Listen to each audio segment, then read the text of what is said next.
اچھے دنوں کے لیے برے دنوں سے لڑنا پڑتا ہے۔ میسر اتنے ہی رہو جتنا کوئی مستحق ہو۔ خود کو اہمیت دے، خود سے بہتر کوئی نہیں ہوتا۔ اختلاف کے باوجود احترام سے پیش آنا بہترین تربیت کی دلیل ہے۔ خود کو خاص سمجھو کیونکہ اللہ کوئی چیز بیکار نہیں بناتا۔ خدا نے مرنا حرام کیا ہے اور لوگوں نے جینا۔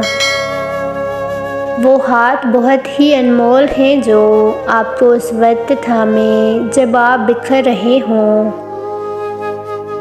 غم چھپانے کے 100 طریقوں میں سے مسکرانا ہی سب سے مشکل ہے۔ جب انسان اچھے لوگوں سے بھی ڈرنے لگے تو سمجھ لیں کسی نے اعتبار بڑے سلیقے سے توڑا ہے۔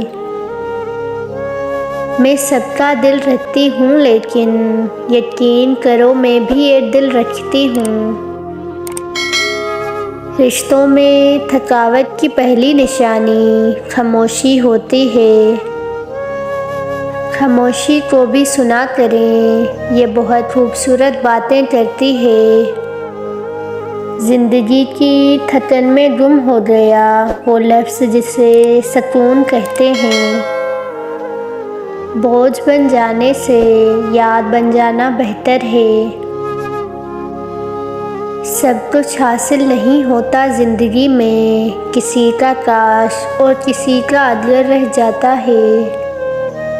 منہ میں زباں تو سب رکھتے ہیں مگر کمال وہ کرتے ہیں جو اسے سنبھال کر رکھتے ہیں۔ وہ کتابوں میں درج ہی نہیں تھا جو سکھایا سبق زمانے نے۔ انسان سب کچھ بھول جاتا ہے لیکن اپنی بے قدری کبھی نہیں بھولتا۔ قدر نہ کرنے پر خدا چھین ہی لیتا ہے، وقت بھی اور شخص بھی۔ اپنے ذہنی سکون کے لیے ہر چیز مختصر کرنا سیکھیں، جیسے الفاظ، جذبات، احساسات اور لوگ۔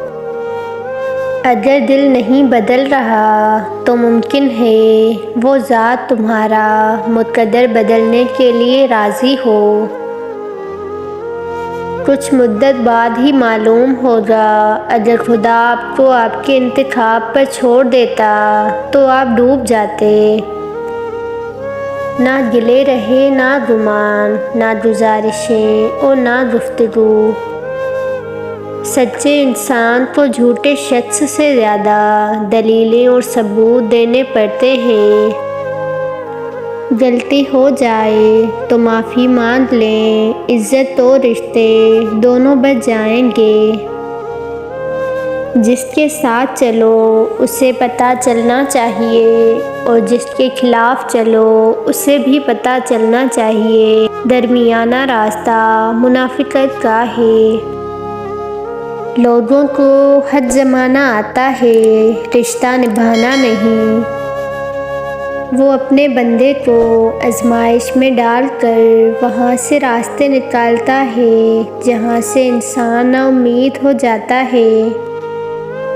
سیانے کہہ گئے ہیں، مخلصی حسن تعلق ہے، جہاں رشتے نبھانے ہوں وہاں پرکھا نہیں کرتے۔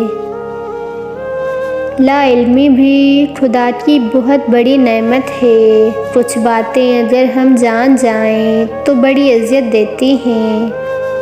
خلوص بار بار آزمایا جائے تو خالص نہیں رہتا۔